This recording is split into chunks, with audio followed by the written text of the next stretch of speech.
నల్గొండ జిల్లా మిర్యాల పట్టణంలో ఉన్నటువంటి పట్టణ యువజన కాంగ్రెస్ లీడర్ సిద్ధు మనతో ఉన్నారు. నిన్న అసెంబ్లీలో పెట్టినటువంటి ధరణి గురించినటువంటి అప్డేట్స్ భూమాతగా మార్చి అది కొత్తగా అప్డేట్ చేయడం జరిగింది. సో పల్లెటూళ్ళలో నుంచి ప్రజలు రైతులందరికీ ఈ చాలా కనెక్టెడ్గా ఉన్నటువంటి సిద్ధు, ఎందుకంటే గ్రామీణ ప్రాంతాల్లో ఉన్నటువంటి వారందరికీ వారి సమస్యలన్నీ తెలిసిన వ్యక్తిగా సిద్ధు ఉన్నారు.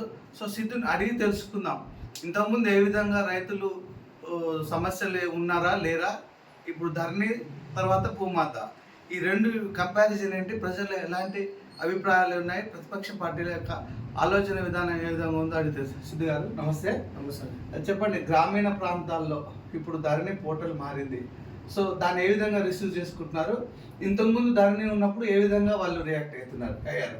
గతంలో ఉన్నటువంటి ప్రభుత్వం ధరణిని తీసుకురావడం వల్ల చాలా మందికి పట్టాలు రాకుండా, కొంతమంది రైతులకు ఎకరం ఉన్నటువంటి పొలం 3 ఎకరాలు ఎక్కడం, అదేవిధంగా తండ్రికి ఉన్నటువంటి పొలాలు కొడుకులకు ఎక్కకపోవడం, కూతుర్లకు ఎక్కకపోవడం, అదేవిధంగా వంశపారంపర్యంగా ఉన్నటువంటి భూమి ఎక్కకపోవడం, ఇవన్నీ ధరణి సాంకేతిక సమస్యల వల్ల పట్టాలు రాకుండా రైతులందరూ కూడా తహసీల్దార్ ఆఫీసుల చుట్టూ, ఆర్టీఓ ఆఫీసుల చుట్టూ, కలెక్టర్ ఆఫీసుల చుట్టూ, హైదరాబాద్ సీసీఎల్ల చుట్టూ చెప్పులు అరిగేలా తిరిగినటువంటి పరిస్థితి.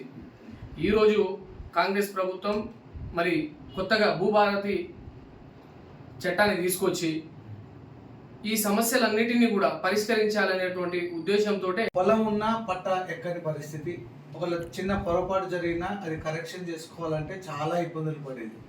ఇప్పుడు భూభారతిలోకి వచ్చిన తర్వాత ఇలాంటి సమస్యల పరిష్కారానికి అనుకూలంగా ఉందా?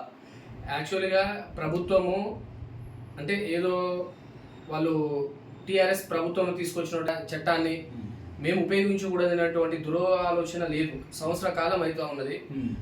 ఆ ధరణిని ఎడిట్ ఆప్షన్ చేసి ఆ సాంకేతిక సమస్యలను తొలగించేలా రైతులకు మేలు జరిగే విధంగా ప్రభుత్వం పూర్తి స్థాయిలో కసరత్తు చేయడం జరిగింది.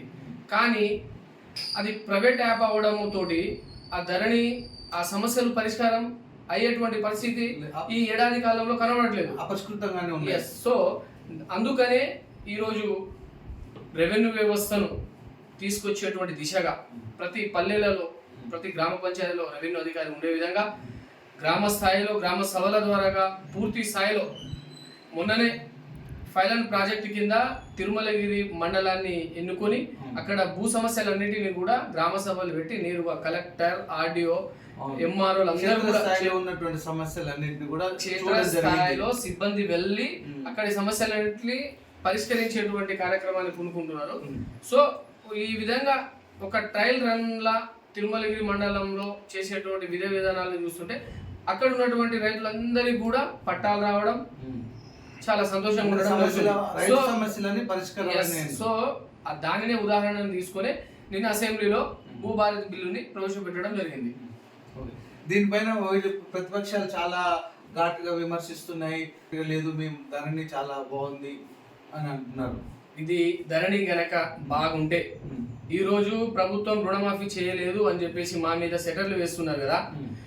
కొంతమంది రుణమాఫీ కాకపోవడానికి కారణం కూడా ఈ దరిద్రపు ధరణినే. దీనిని రైతులందరూ కూడా గ్రహించుకోవాలి ఒక్కసారి. ఎందుకని గొడవ చేస్తున్నారు, దేనికి గొడవ చేస్తున్నారు, ఏ రైతులకు మేలు జరిగిందని చెప్పేసి వీళ్ళు గొడవలు చేస్తున్నారు? నిండు అసెంబ్లీలో ప్రతిపక్షంగా చర్చలకు దారి తీయండి. చర్చనీయాంశంగా మాట్లాడేటువంటి వరివడిని నేర్చుకోవాలి ఎమ్మెల్యేలు. కానీ ఈ విధంగా ఒక వీధి రౌడీ లెక్క ప్రవర్తిస్తూ దళిత స్పీకర్ మీద ప్లే కార్డులు విసిరిస్తూ ఇదేం ప్రజాస్వామ్యమైనటువంటి ప్రతిపక్ష పాత్ర? ఇది సబబు కాదు. వాళ్ళు కావాలని చెప్పేసి దురదృష్టంతో వ్యవహరిస్తున్నటువంటి తీరు, వేరేదేం లేదు. ఇప్పుడు ఈ ధరణి భూభారతి వల్ల రాబోయే ఎన్నికల్లో ఎలాంటి ప్రభావం చూపుతుంది? భూభారతి వల్ల వచ్చేటువంటి ఎన్నికలలో సార్వత్రిక, ఇప్పుడు స్థానిక సంస్థల ఎన్నికలలో కానివ్వండి, జెడ్పీటీసీ, ఎంపీటీసీ ఎన్నికలు కానివ్వండి, ప్రతి ఒక్క ఎన్నికలలో రైతులందరూ కూడా సంతోషంగా అయ్యేటట్టుగా ప్రక్షాళన పూర్తి స్థాయిలో కొనసాగుతుంది. ప్రభుత్వం కసరత్తు చేస్తూ ఉన్నది. అంటే ప్రతి సమస్యని పరిస్థితి స్థాయిలో పరిష్కారం చేస్తాం 100% అవుతున్నది. దానిని ఒక వ్యూహాత్మకంగా వీళ్ళ లెక్క ధరణి అని చెప్పేసి యాప్ను తీసుకొచ్చి సమస్యలను అడ్డగోలుగా రైతుల మీద పెట్టేటువంటి కార్యక్రమాన్ని కొనుక్కోవట్లేదు. ఎప్పటి నుంచో దీని మీద పెద్ద ఎత్తున కసరత్తు చేసి దీనికి ఒక మంత్రి మండలి సమావేశం కానివ్వండి, రెవెన్యూ మాజీ ఈ రెవెన్యూ వ్యవస్థలో పనిచేసినటువంటి అనుభవజ్ఞులైనటువంటి వాళ్ళతోటి చర్చలు జరిపి దీన్ని పకడ్బందీగా ఎక్కడ కూడా ఏ లోపం లేకుండా రైతులందరికీ ఎవరెవరైతే బాధపడుతున్నటువంటి రైతులు ఉన్నారో, పట్టాలు లేక ఇబ్బంది పడుతున్నటువంటి రైతులందరికీ పట్టాలు వచ్చే విధంగా, గతంలో ఎవరు బాధపడ్డ రైతులందరూ కూడా సంతోషంతో ఉండే విధంగా ఈ భూభారతి చట్టాన్ని పకడ్బందీగా ప్రభుత్వం అమలు చేస్తుంది. దాంట్లో సందేహం ఏం లేదు. ఇది సిద్ధు చెప్తున్నారు. భూభారతి వల్ల రైతులందరికీ కూడా ఉపయోగపడుతుంది.